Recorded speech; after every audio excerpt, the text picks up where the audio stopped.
munamubaze ukuri kujuje ibyangombwa nimba koko afite impanga ye, nimba atinya Imana ko afite impanga ye abivuge, navuga ko afite impanga ye Chaba TV nzamukwereka mu kiganiro keza. Reka kuvuga byinshi sinyikora kuri Kigali keza warantutse, ariko ibyawe byose kamenetse ubwame mujye kuri Chaba TV ngo kamenetse nagapfundikira kuko warihemukiye.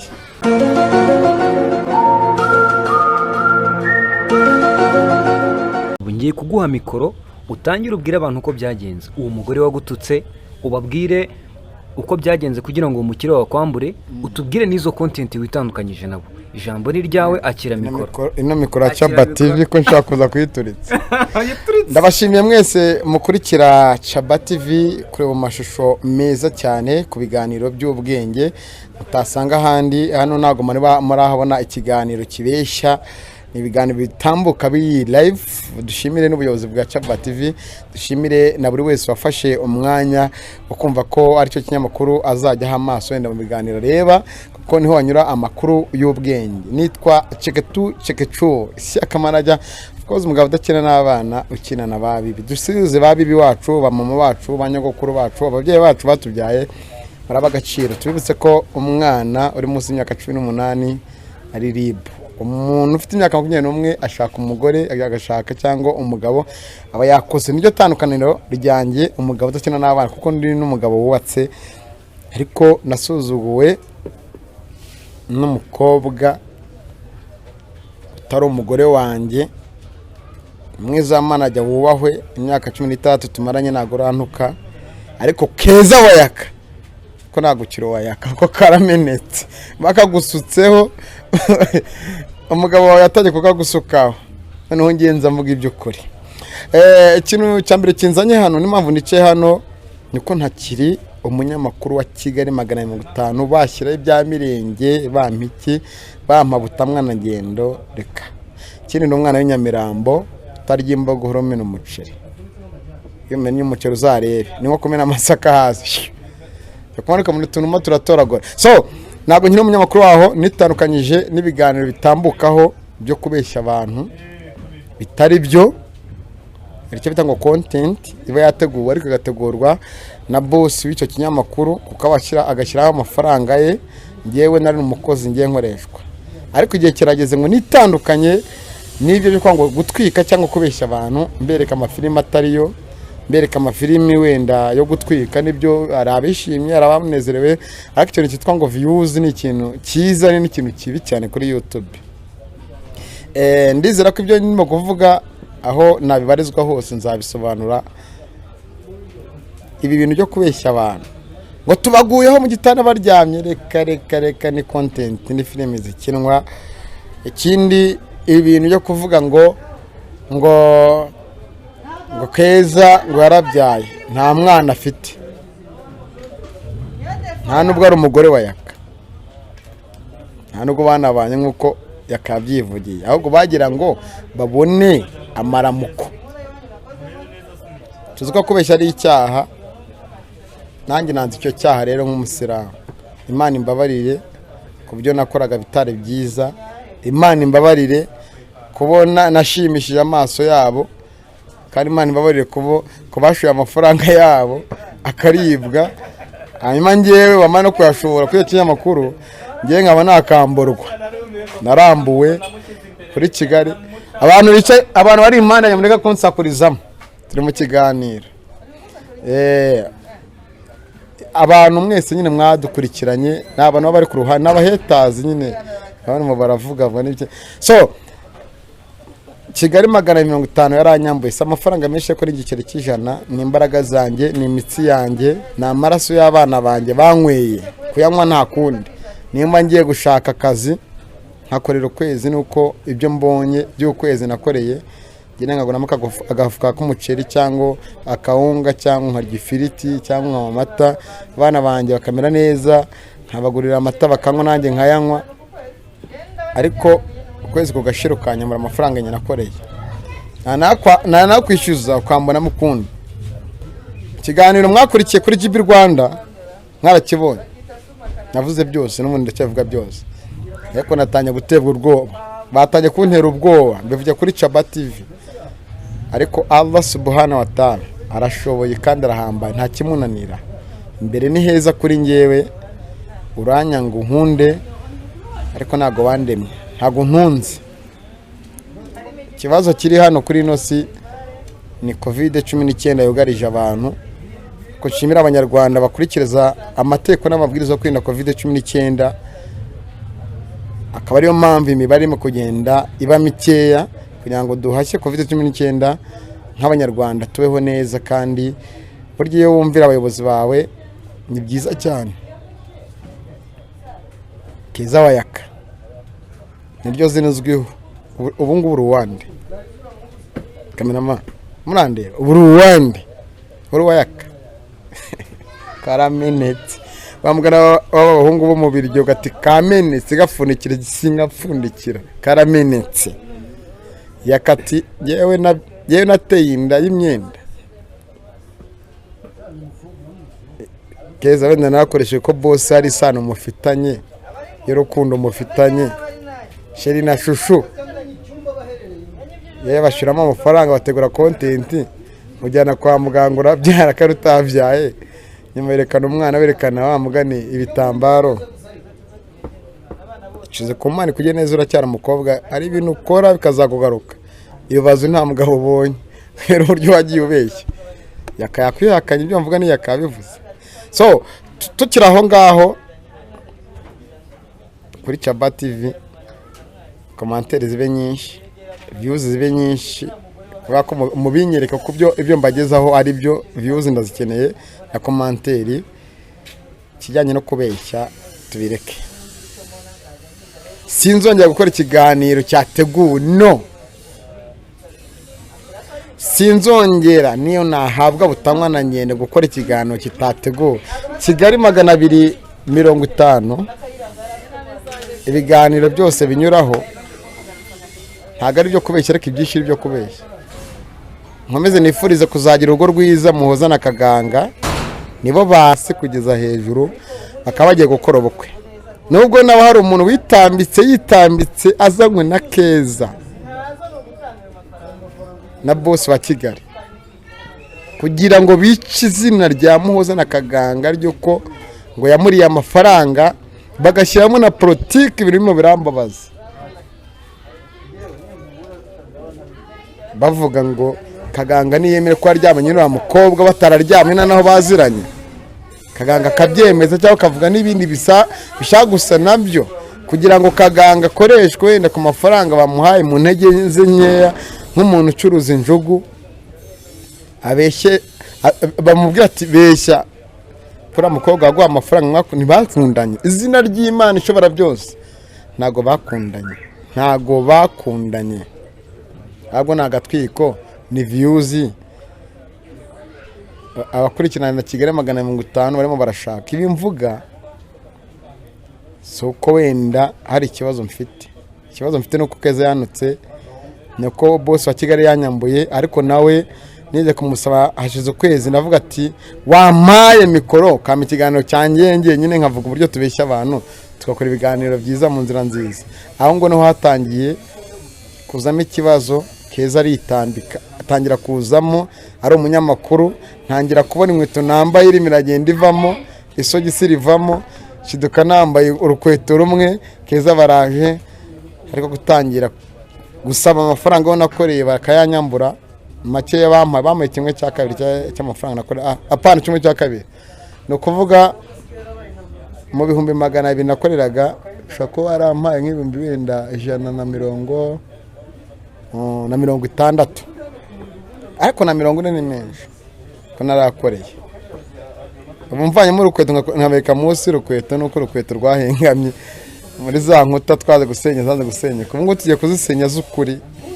Pani byo kubaka inzu cyangwa kubaka etage, kereka abantu ko etage igezweho wenda ahantu runaka ugahita uyisenya kugira ngo nyine wamamaze. Ntago bizongera. Ikiganiro kimwe mu cyumweru ariko ari ikiganiro nyakiganiro cyangwa ari igikorwa kirenze ibindi bikorwa ngiye nakoze. Akunze ba Chaba TV, kijyanye n'ikinyabupfura gike, guteshwa agaciro, gusuzugurwa, kwamburwa, nibyo byatumye ibi byose bishyira hanze. Gusuzugurwa cyo nshatse kuvuga nuko nasabye ko nakora ikiganiro cyerekana yuko abanyarwanda n'abanyamahanga ba diaspora barimo barabeshwa biriya bintu dukora atari byo, bigatangira noneho kuba nakirukanwa mu kazi cyangwa nasezererwa cyangwa ndimo ndabona amarenga yo kunyirukana. Nize byinshi, bakurikiye ibinyamakuru bigiye bitandukanye, ndumukanishi nkorera Bwiza TV na bwiza.com, ni ikinyamakuru nkoreraho. Nabarimo baranshanga bamakazi ari benshi, urumva ko agwa akazi umuntu udasobanutse niko nshoboye. Sinizi itangazamakuru, Imana yamaye umunwa mu bwenge, kuba nahagara imbere abantu 10,000 cyangwa 50, nkababwira bakanyumva bakanshimira cyangwa bakankomera amashyi. Iyo mpamvu ndi hano kuri Chaba TV no ku bindi binyamakuru muzambura. Ariko inkuru ngezeho mu kanya nuko ngo bagiye kunyishyura ariko bumvishije yuko ukuri kose kwagiye hanze. Bagiye kunyishyura ariko kuri kose kwagiye hanze. Kuki batanyishyuye si byose bitarasohoka? Cyane mo ndibaza. Kuki mutanyishyuye kuri kutarasohoka? Iki kiganiro muraza kukibona wenda mbere cyo yuko mubona muze gukurikirana Kigali 250 nka saa 1 cyangwa saa 12 n'igice. Hari ikindi kiganiro ndaza kugikora nambawe n'umwenda. Yuko ngiye gukora ikiganiro banyishyuye, nkavuga uburyo banyishyuye n'ibindi bari bumbaza, ariko ndacyavugisha ukuri. Niba bashaka bayajyane cyangwa bayanyime, kuri guca muziko ni gushya. Nshobora gupfa nonaha cyangwa fejo, ariko azabu dunia filiyahera. Hari ku munsi ibyo dukora kuri iyi si nibyo bizatugarukira ku munsi w'imperuka. Nukora byiza ku munsi w'imperuka nibyo bizakugarukira, nukora bizakugarukira. Kugira ngo emere ko wakoze byiza, iyo upfuye basigaye imusozi bahiranwa n'agahinda, amarira akaba menshi. Aragiye isiyaka ko mwabonye Paul uburyo yagiye yitabye Imana, abantu bakababara ntibabyakire. Na n'ubu ngubu imitima yabo iracyatera ivuga ati kuki Paul yaryakirika. Nanjye narababaye cyanababara nk'uko mumbona, mfite agahinda k'ibintu byinshi. Nibere mu gahinda ka Paul yaragiye, abayishyura bambwira ati murasa. Hari n'abayobozi bambwira ati murasa, hari n'inshuti n'abavandimwe n'abantu bajya bamara ati fariki na Paul. Nibere mu gahinda ke, none misenyera n'akandi gahinda k'abanyambuye n'umugore wantutse, umuvandimwe uwo nitaga umushiki wanjye, uwo nitaga inshuti, uwo nitaga inshuti KEZA barantutse. Nubwo wenda tutabereka amashusho y'ibiri inyuma yanjye cyangwa haruguru, ariko wanukiye muri no mudugudu muri kano kagari warambwiye ngo uri ndimbwa. Bambwana nderevence papino zatuma imbwa kugera amajanja. Iyo kugeza amajanja, iyo iramutse kugeza amajanja tigutanya zikakurika kumara. Ntuzatumire kugera amajanja. KEZA barahemutse. Cyari umukobwa mwiza w'ejo hazaza. Urabizi ko ibyo wateguye kugira ngo biferinge ubusa cyangwa nibikunde, ni inshuti zakubaye hafi n'ubuyobozi bumwe bwakubaye hafi kugira ngo bakomeze basigasire umwari n'umutegarugori. Baguha agaciro ko we ntago wakiyahara. Nshobora kuzavuga byinshi, muzahora mumbona hano mu biganiro bigiye bitandukanye, ko ni mu rugo kuri channel y'umuvandimwe Chaba. Ndagushuje cyane ko no kugira ngo ngire kuri ibi ngibi hari abantu benshi bagiye bagira uruhare kugira ngo ngire mu itangazamakuru. Hari Sudi Meke Karango, ndacyabavuga Chaba are the promoter. Ndagushuje cyane big man kuri GB Rwanda. Mwese mwagize uruhare kugira ngo mbondiwe, nubwo maje gusaza ariko ndacyari mutoya, ushobora no kuzajya kwiga itangazamakuru nabyo byashoboka. Imyaka 30 irengana mfite harenzeho ibiri njye siniye kuvuga imyaka yanjye, harenzeho ibiri. Ariko muyobozi wa Kigali 250 ibyo nakwinjirize ni byinshi, ariko warahemutse. Nuze no kunyishyura wanyishyura kubera ko wagize ubwoba bw'ikiganiro nasohoye. Uraza kugira ubwoba bw'ikiganiro nasohoye unyishyure amafaranga undimo, ariko ntago ari umutima wa kimuntu yuko ugiye kunyishyura kuko ubishaka, nuko ari byo wabonye kiramuvanga. Manager ndagarutse nari mvuye gushaka amafaranga ya internet yo kwa uploading iki kiganiro. Ntago wabyoroshye musa. Hari ikibazo rero nari mfite. Hanyuma Keza nyirizina, Keza ubwiye ku giti cye. Watubwiye amagambo yakubwiye nabi yo gutuka. Ubundi konse ko umukoresha wanyu ari umwe nyine wo nyiri iyo channel. Keza ubwe nyine ubwe ku giti cye murapiki. Yagututsa gushaka hiki. Ese akwita imbwa azurugutunze azi umuryango ufite? Nyirizina we ubwe ku giti cye yaguhoye iki, mwapfuye iki? Mbere ko musubiza, Paul Mariama yararirimbye ngo kuba tutavuga suko imitwe yacu iri mu busa, turi mbohe zabo turibona aho tuva. Vuka Nyamirambo, wavuka Igikondo, nuko mbivuze, avuka Igikondo mvuka Nyamirambo. Anyway, Biryogo tari nyota Biryogo, umurenge wa Nyarugenge no mvuka. Kugira ngo anuke no kuri nashaka gushyira hanze. Umufana yarambajije kuri telefone, arampamagara ati manager esa tinyimana yo mu ijuru.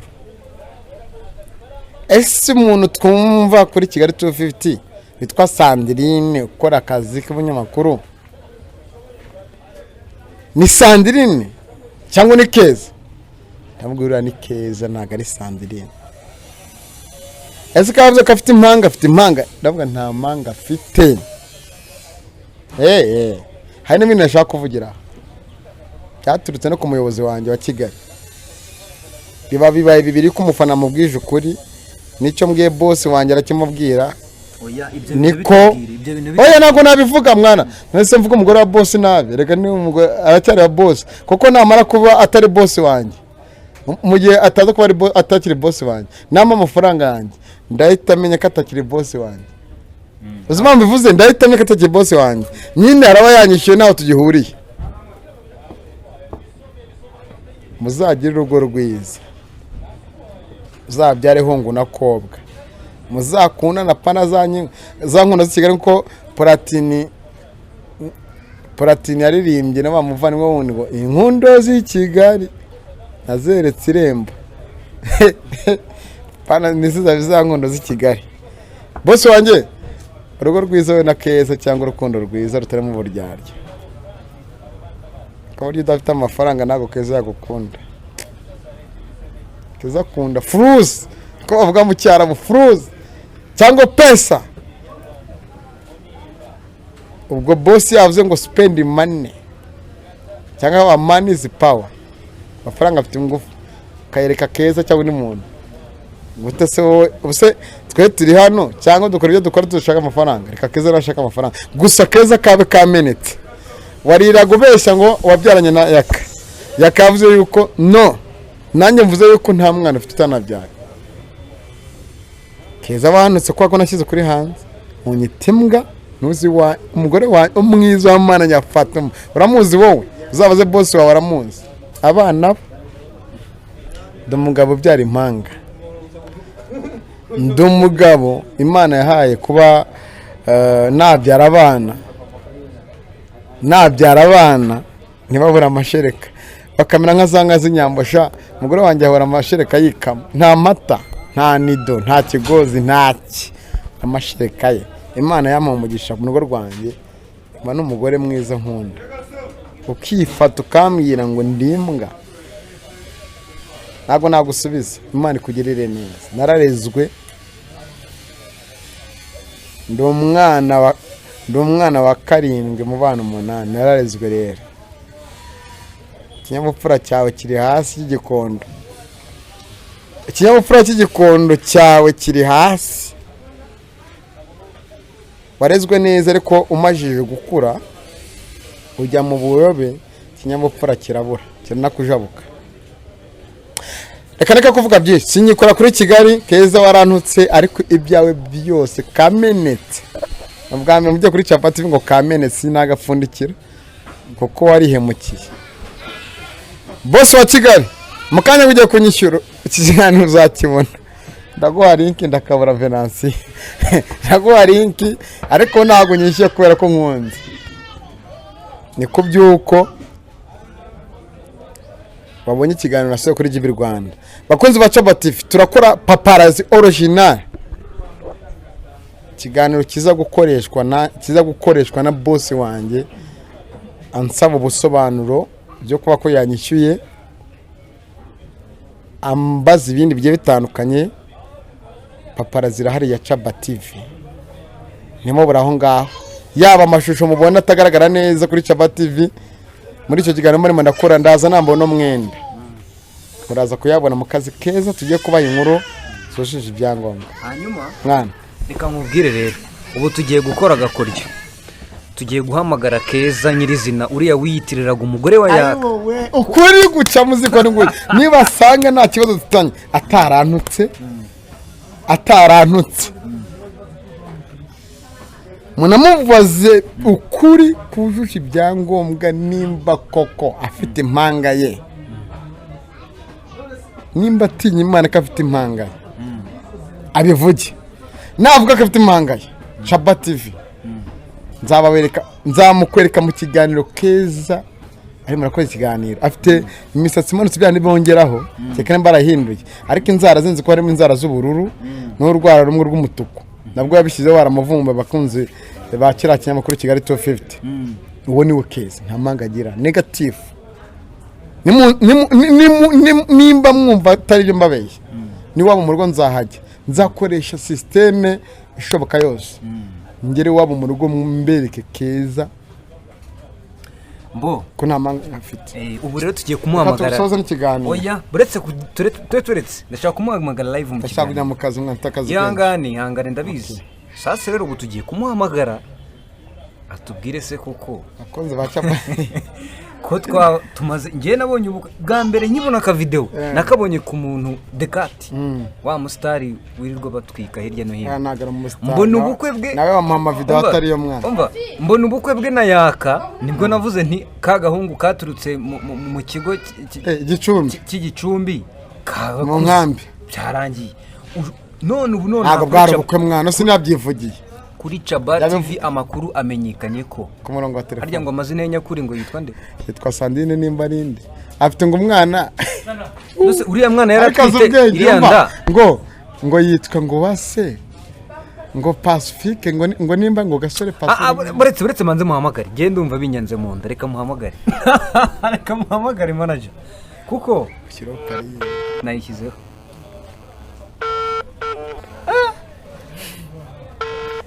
Hahiye nagare kwita yatinye itangazamakuru sakuzi se nakwitaba ndagwa bitanu ngera ngo umamagaze na 500 ntago yitaba asohandi nejo hanze kwita. Reka wenda twiganirire. Magazine nomero mbere na mbere magazine nomero kama magaje yanjye ahita cya cameraman wacu nimero yanjye ntayagira ariko ndibaza impamvu kuko abadukurikiye ubu ngubu baheze muri ijoro birumvikana. Ni iyihe mpamvu iri gutuma atitaba telefone wenda? Yatinze itangazamakuru riri mu bazukuri. Yatinye itangazamakuru riri mu bazukuri. Kuri koraryana bro ngenza umva mana nyagasani nabeshya abantu. Zira konti teko nakoreshwa ariko ntabwo bizongera. Reka nkwereke rero. Suzi ndayirovereze papi umugabo udakunda kimbwa zimugera amajanja. Binyanze mu nda ndumva nahamagara Yaka. Ku murongo wa telefone. Nakwitaba none se sha biriho umusaza kaba umusaza yibera gahinda. sibyo nakubwira njye mbazi. Iyi ni nimero ya mbere, afite nimero nyinshi. Reka nkishe nyine ajya ariko mwaneze ko ufite umugore abanyamakuru bose bakajya iwawe nk'ukwezi nibagusange. Nimero yaka iciyemo. Yaciyemo. Umwe namusohoza. Bamaze umwaka wose babeshya si umwaka deje, ni imyaka. Babeshya abanyarwanda. Wa munyamakuru sabe mukoresheje. Bakora kugira ngo cyitwa ngo yawe reka tumure. Hanyuma bakunze ba Chaba TV mukore subscribe. Ahangaha turi guhamagara yaka mwana ndetse n'uwahoze ari umugore we witwa Keza, ubu twamaze kumenya ko ari yitwa Sandrine. Nimba ari Sandrine bose nta numwe bazaye mu ndanga azabeka indanga mu gato. Yaka mwana. Allo, ni yaka tuvugana? Yego? Oya. Ari. Mwaduhaye yaka? Ntabwo turi kumwe. Wowe urinde ufite telefone? Petit frère wa yaka. Tugize amahirwe yo kukuvugisha kuri Chaba TV, ubu turi online mu kiganiro. Utwihanganire ku bibazo bike tugiye kukubaza, wenda niba ufiteho amakuru ubashe kuba wadufasha. Amakuru menshi ari gucaracara ku mbuga nkoranyambaga ndetse no mu bitangazamakuru bitandukanye avuga ko igihe kingana n'imyaka igeze kuri 3 cyangwa 4 hamenyekanye ubukwe bw'uwahoze ari umugore wa yaka, cyangwa se ibihimbano byavuzwe ko ari umugore wa yaka ngo byaba ari ibinyoma. Ese koko nka muri umuna wa yaka ibi bintu hari amakuru waba ufiteho? Ni cyari ikinyoma n'ibyo bintu byo gukoresha nkoranyambaga. Bashaka Byose nyine kugira ngo birebwe cyane, babonye ari trike ishobora gukurura abantu bakabireba. Bituma bifata gutyo, ariko ntabwo byari ntabwo ari gukora. Hanyuma abadukurikiye muri aka kanya bahise bagira amatsiko yo kumenya yaka ni muntu ki aho ngaho iwanyu. Ubundi amazina ye nyakuri mu mwita nde? Amazina ye nyakuri Gasore Pacifique. Ngo yitwa nde? Gasore Pacifique. Yego. Keza uramuzi? Keza uramuzi se? Wari umufasha we uramuzi? Ndamuzi. Hanyuma se iyo bazaga mu rugo wenda mwe mwabonaga ko ari umugore n'umugabo mwabifataga mute? Ese ntimwababwiraga muti wenda abanyarwanda muri kubahemukira? Mwe mwabyakiraga mute ubundi? Nabonaga cyane niyaka kuko ataha mu rugo. Rimwe ninjye tubana. Ubwo rero njye nari mbizi kuko urumva iyo umuntu yakoze ubukwe urabimenya iyo ari ahantu kubera n'ibikima murimo mu buryo bwo gushaka amafaranga yanjye barangura uretse nk'abayobozi banjye bakanyishyura nuko abindi. Harya wowe ngo amazina yawe ninde? Nanjye nzika izina rya Saidi, ariko amazina yanjye n'amazina nk'uko yavuga kuri radiyo. Muri abayisilamu?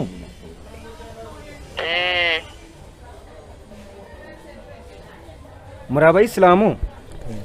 Yego. Mu muryango wanyu muri abayisilamu?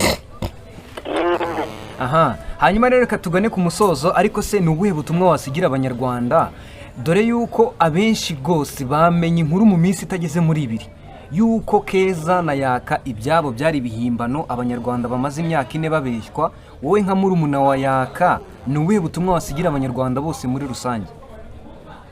Ni ukuvuga ngo abantu bose bari babizi ko ari ukuri, ariko mu by'ukuri hari abagiye bambuza abamuzi, nanjye banako igihe bakaba ari nyabavuza amakuru, ariko bagaragaje kumbaza nabwiye ko atari ukuri, ko nta mugore yashatse ahubwo ari ugukoresha imbuga nkoranyambaga mu bushobozi bwabo kugira mbuze no guhaha, niko nabivuga. Yego. Abakozi baramukoreshaga bakamubwira ati gira gutya na gutya, twapanze teme ya gutya na gutya uko biri bugende kugira ngo YouTube channel zacu zibashe kurebwa, kuko Yaka afite abafana benshi cyane. Hasani abwira abanyarwanda rero ni ukuvuga ngo kiriya cyari ikinyoma, ariko ntibyababuza, benshi baranabibonaga ndetse hari n'ababikekaga, hari n'abanze kubyemera ko bitakunda bitewe n'imyitwarire ya Yaka n'uburyo ateye n'ibyo akora, bakavuga ati biriya hari ni ugushyushya imbuga nkoranyambaga. Icyo nababwira nyine ni ugukomeza kureba ibihangano bye, nkanabashishikariza nyine kubireba kuko YouTube channel zirahari nyinshi akunda gucishaho ibiganiro.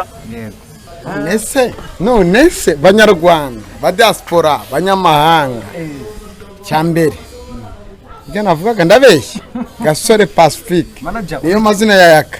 Umwana we yarise ngo Uwase Gasore Pacifique nimba rinde nibagize izina rya Sandrine Keza yamushyizeho. Urumva ko mu muryango wo kwa Yaka nta bukwe bazi, nta rukundo bazi, berekana ngo ise wa mugabo byushye ugikarangwa ngo se none hari ikindi cyane mukuru oyakanye babarira. Manager dufite umunota umwe, reka tubwire abanyarwanda badukurikiye ko iki kiganiro kiri bugaruke.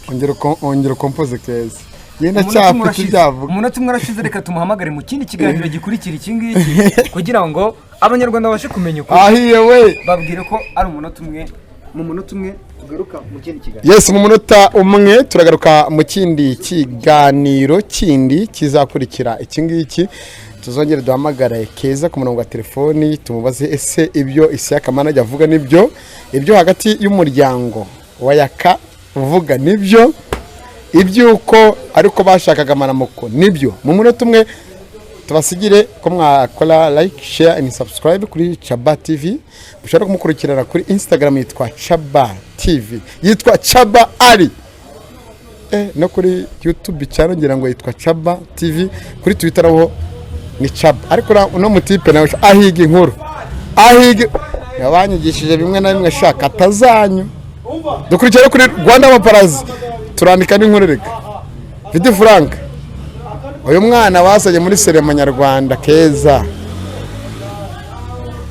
kamwigisha kuba yajya ku isahani akarya gahaga kaza kurengwa akagucika kabirara bikabe none bimukozeho uravuga iki? Mugira amahoro y'Imana. Ni Cheka Ishyaka manager